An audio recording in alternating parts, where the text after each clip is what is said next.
신바람 사연 아파트. 오늘의 사연 시작하겠습니다.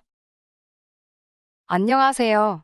올해가 지나가기 전 사랑하는 남자친구와 결혼을 계획하고 있던 20대 후반의 여성입니다.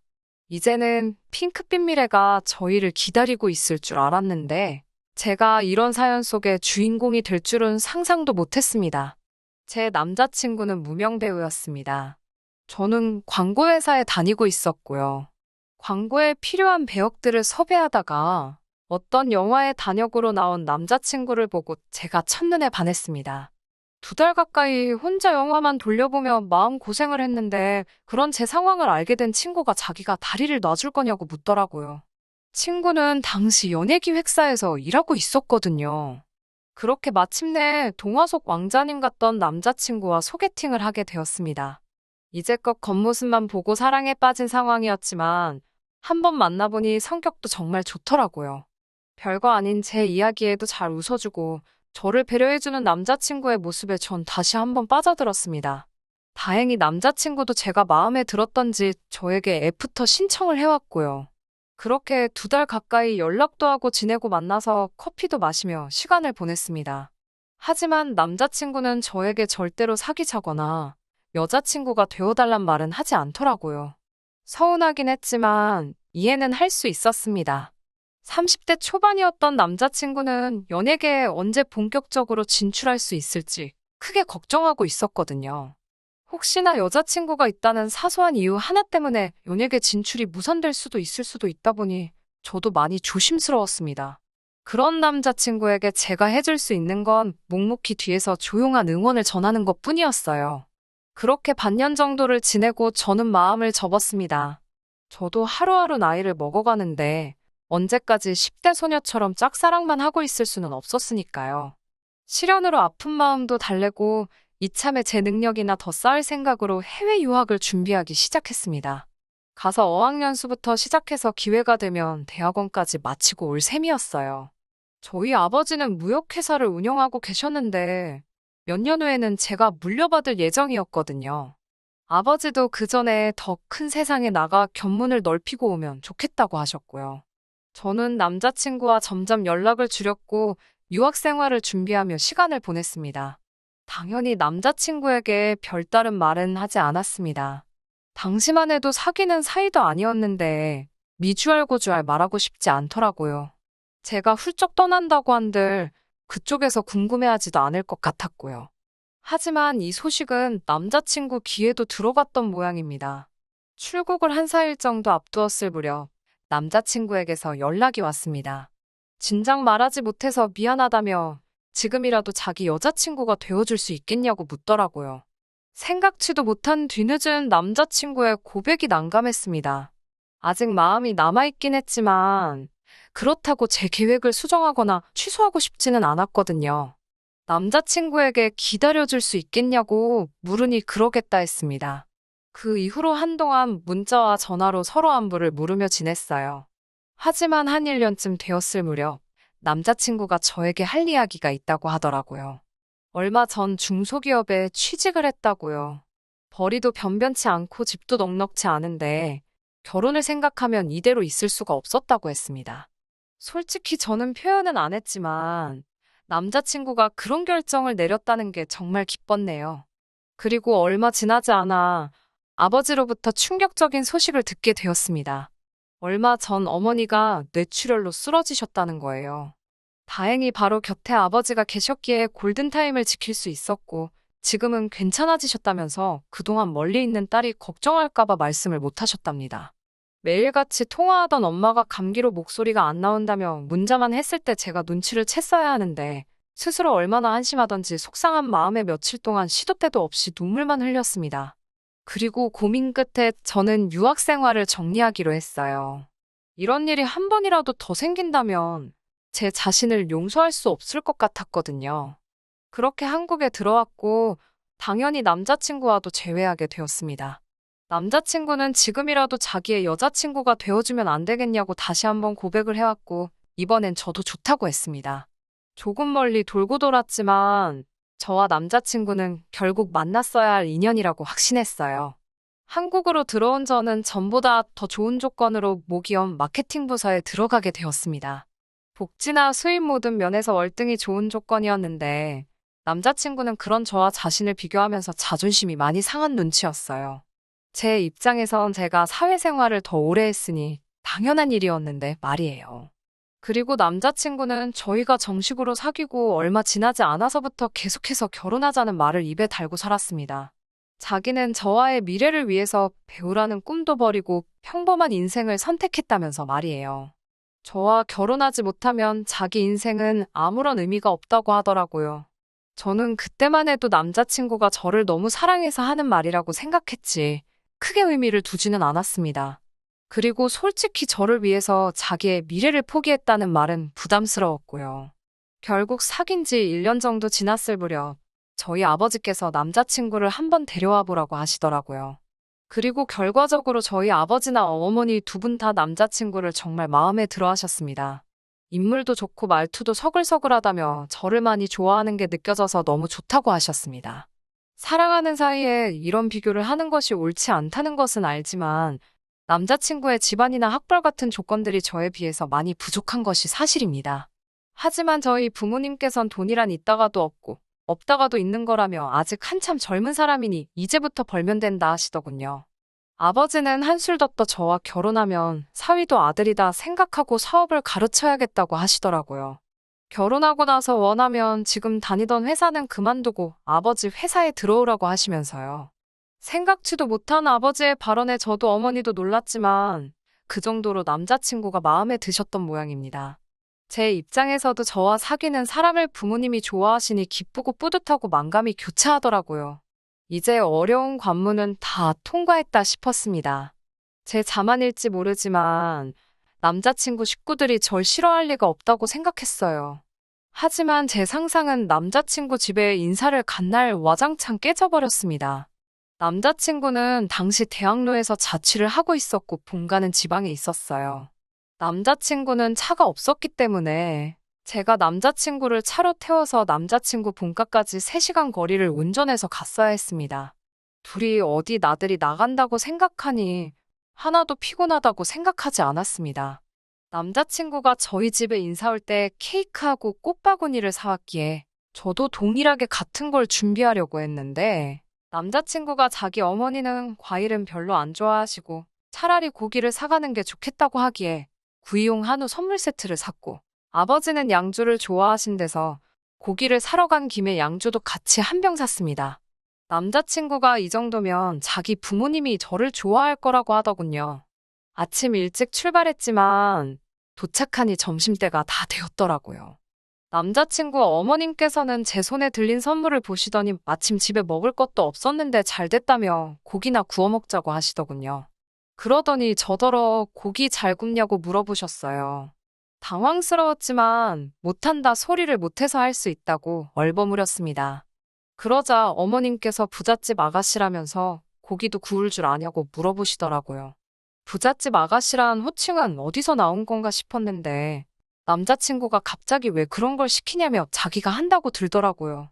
그러자 남자친구 어머님께서 그러다 얼굴에 기름이라도 튀면 어쩌냐며 너는 하지 말라고 남자친구를 말리시더라고요. 남자친구도 그러자 좀 주춤하는 눈치였어요. 결국 제가 고기를 굽게 되었는데 긴장한 탓인지 첫 판부터 태워 먹고 말았습니다. 그러자 어머님께서 이 아까운 고기를 다 태웠다며 못하면 못한다고 하지 왜 한다고 나서가지고 이 사단을 만드냐고 무안을 주시더라고요. 저도 저대로 열심히 해보려고 한 건데 안 좋은 소리만 들으니까 표정 관리가 잘 안 되었어요. 그런 제 기분을 아시는지 모르시는지 어머님께서는 연신 질문을 하셨습니다. 너네 부모는 왜 너 하나만 낳았냐? 너네 아버지가 사업한다면서 그럼 한 달에 얼마나 벌어오냐? 너네 어머니는 집에서 노냐? 이런 질문들이었습니다. 질문의 수준도 충격적이었지만 계속해서 너 혹은 너네라고 지칭하시는 게 너무 거슬리더라고요. 남자친구가 듣기에도 좀 거북했는지 나름대로 나서서 자기 어머니를 말려보려고 하더라고요. 하지만 어머님은 자기가 뭐 못할 소리 했냐고 하시면서 저더러 불만 있냐고 물어보시더라고요. 그러더니 좀 사는 집딸이라고 유세 부릴 생각하지 말랍니다. 듣자 하니 당신 아들 대릴 사위로 부릴 생각인가 본데 너네 부모한테 꿈깨라고 전하라고도 하셨어요. 그러면서도 저더러 결혼할 때 집 하나는 해올 수 있냐고 물어보셨습니다. 도대체 왜 저한테 이렇게 못되게 행동하시는지 이해할 수가 없었어요. 그래도 진짜 참아화를 낼 수는 없으니까 최대한 웃는 얼굴로 있으려고 노력하고 있었는데 어머님께서 절 보더니 넌 아까부터 왜 그렇게 웃냐면서 복 떨어지게 실실 웃는다고 어른 앞에서 그런 표정하는 거 아니랍니다. 남자친구가 어머님께 도대체 왜 그러시냐면서 저더러 그만 나가자고 그랬어요. 저도 모르게 그 순간 눈물이 핑 도는데 어머님께서 아버님께 절 가르치며 좀 보라고 아주 여우가 따로 없다 하셨습니다. 결국 제가 남자친구한테 아무래도 인사드리러 잘못 온 것 같다고 말하고 먼저 자리에서 일어났습니다. 감정이 너무 상해서 안녕히 계시라는 인사도 안 나오더라고요. 그렇게 집에 오려고 차에 올라탔는데 남자친구가 그럼 자기도 가겠답니다. 그런데 남자친구를 차에 태워주기도 싫더라고요. 솔직히 말하면 아예 꼴도 보기 싫었어요. 자기 부모님이 저를 그렇게 싫어하는 걸 정말 몰랐을까 싶더라고요. 저는 남자친구에게 알아서 올라오라고 했습니다. 남자친구 표정이 순식간에 어두워졌지만 그런 걸 신경 써줄 마음의 여유가 없었어요. 저 먼저 차 끌고 올라왔고 남자친구에게 계속해서 걸려오는 전화도 문자도 전부 다 무시해버렸습니다. 이런 사정도 모르고 저희 부모님께서는 인사는 잘하고 왔는지 물어보시더라고요. 올라오는 차 안에서 제 마음이 많이 진정이 됐는지 눈물은 더 이상 나오지 않았어요. 저는 부모님께 양쪽 집안 분위기가 많이 다른 것 같다는 식으로 대충 둘러대고 나중에 말씀드리겠다 했습니다. 하지만 절 낳고 길러주신 분들이니 당연히 뭔가 이상하다는 생각은 하셨을 거예요. 다만 제 기분을 배려해 주시느라 더 묻지 않으셨던 거겠지요. 이튿날 일어나 핸드폰을 확인하니 남자친구로부터 40통도 넘는 전화가 걸려와 있었습니다. 미안하다는 내용의 문자도 수십 통이 와 있었고요. 그 연락을 보는 순간 다시 어제 안 좋았던 감정들이 떠오르면서 머릿속이 복잡해지더라고요. 남자친구가 서울에는 잘 올라왔는지 출근 준비는 잘하고 있는지와 같은 쓸데없는 걱정도 되었고요. 점심시간이 되었을 무렵 모르는 번호로 전화가 걸려왔습니다. 평소라면 받지 않았겠지만 회사에서 진행 중인 프로젝트가 있었기 때문에 안 받을 수가 없었어요. 그런데 거래처 사람이 아니었습니다. 남자친구의 부모님이셨어요. 어머님이 말씀하시고 뒤에서 아버님이 뭐라고 한마디 더 하시는 게 어렴풋이 들려왔습니다. 어머님이 저더러 어디냐며 얼굴 좀 보자고 하시더군요. 저는 더 하실 말씀이 남으셨냐고 물었는데 어머님께서는 일방적으로 어떤 장소와 시간을 문자로 보내주셨습니다. 그냥 무시해버릴까도 생각했지만 아직 남자친구랑 헤어지기 전이기도 했고 헤어질 때 헤어지더라도 도대체 왜 저한테 그러시는 건지 이유라도 알아야겠다 싶었습니다. 그렇게 며칠 뒤 어머님이 말씀하신 장소에 나갔습니다. 어머님께서는 저를 보더니 지난번에 말이 너무 심했다면 미안하다고 사과를 하시더군요. 병 주고 약 주고도 아니고 이게 무슨 상황인가 싶어서 아무 말도 하지 않았습니다. 그러자 저더러 너는 어른이 말을 하면 뭐 대꾸가 있어야지. 생글생글 웃기도 하고 그래야 뭐 예쁘다는 생각이 들지 않겠냐고 짜증을 내시더군요. 지난번엔 웃고 있다고 뭐라고 하셨으면서 오늘은 안 웃는다고 뭐라 하시니 더 할 말이 없었습니다. 무엇보다 어머님이 저를 대하시는 태도에는 하나도 변화가 없었으니까요. 어머님은 저에게 단도직입적으로 물어보실 게 있다고 하셨습니다. 만약에 이 질문들에 제대로 대답을 하면 당신 아들과 결혼하는 걸 허락해 주신다면서요. 이미 저는 남자친구와 헤어지는 쪽으로 결정을 내린 상황이긴 했지만 그 질문들이 궁금하긴 하더라고요. 어머님께서는 저에게 결혼할 때 집을 해올 수 있는지 물어보셨습니다. 솔직히 저희 아버지라면 해주시고도 남으실 분이지만 저는 못 해간다고 말씀드렸습니다.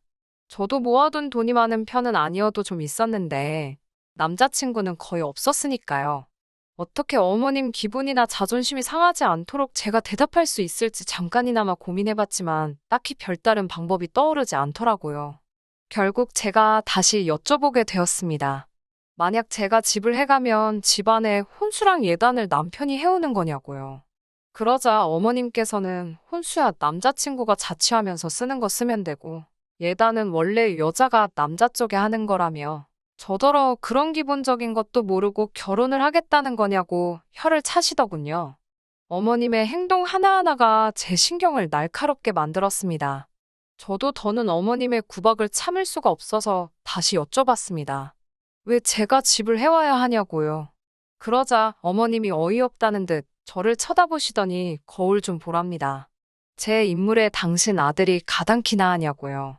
그러면서 저만 아니었으면 당신 아들은 대스타가 될 인물인데 저 때문에 당신 아들 팔자가 꼬였답니다. 그걸 보상받으려면 집 한 채로도 부족하다며 그나마 저희 집이 잘 산다니 허락해주는 줄 알라고 하셨어요.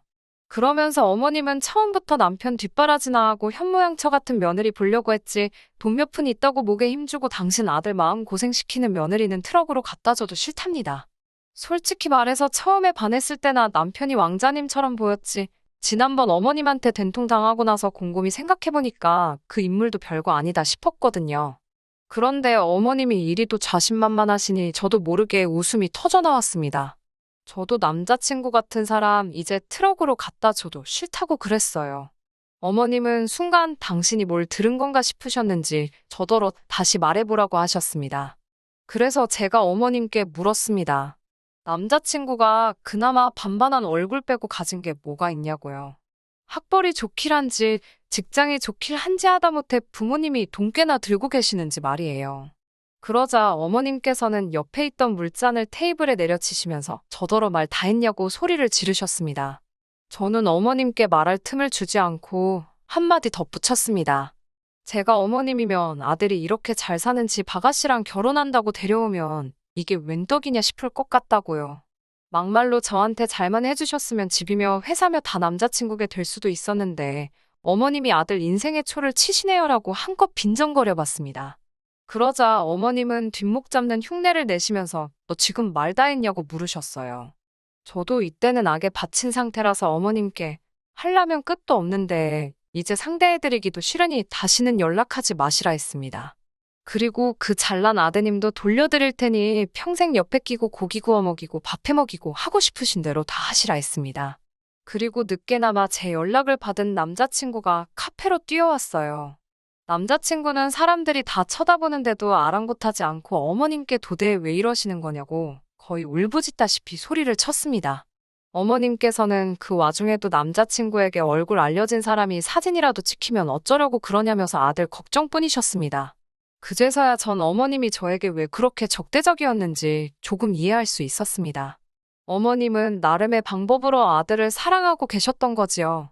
그리고 그런 어머님 눈에 저는 방해꾼이었을 테고요.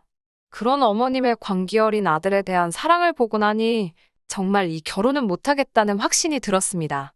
집이나 혼수, 예단의 문제가 아니라 그냥 저 둘의 사이에 제가 끼고 싶지가 않았어요. 저는 남자친구에게 헤어지자고 했습니다. 어떻게 말해야 할지 몰라서 연락을 피한 건 미안하지만 도저히 어머님을 가족으로 받아들일 자신이 없다고 했습니다.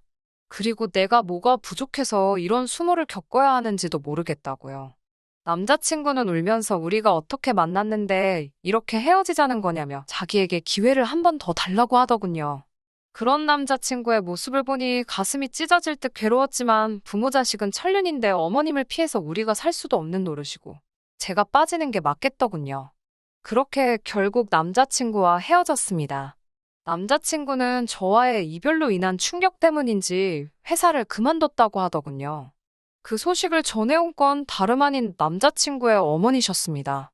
여전히 이 모든 게 저 때문이라며 책임지라고 하시대요.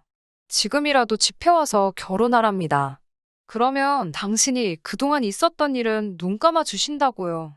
저는 괜찮다고 이제 마음 다 정리됐다고 알려드렸습니다. 그러자 남자친구 어머님 목소리가 몹시 당황한 것처럼 들렸습니다. 저는 더 하실 말씀 없으시면 끊겠다고 정중히 인사를 드리고 수화기를 내려놓았습니다. 그 이후로 더는 소식을 듣지 못했네요. 지금은 저 역시 다시 해외로 나갈 준비를 하고 있어요. 속사정을 모르시는 친정 부모님께서는 헤어졌다는 제 이야기에 안타까워하셨지만 그래도 당신 딸이 새로운 도전을 다시 시작하겠다니 멋지다며 잘해보라 응원해 주셨어요. 운명의 짝이라고 생각했던 남자친구와 이렇게 헤어지고 나니 솔직히 눈물도 나지 않고 마음이 헛헛하고 씁쓸하기만 하네요. 그래도 과거에 매어 살 수는 없잖아요. 행복하게 살도록 노력하겠습니다. 끝까지 들어주셔서 감사합니다. 오늘의 사연은 여기까지입니다. 구독과 좋아요, 알람 설정 부탁드리고 더 좋은 사연으로 다시 찾아뵙겠습니다. 감사합니다.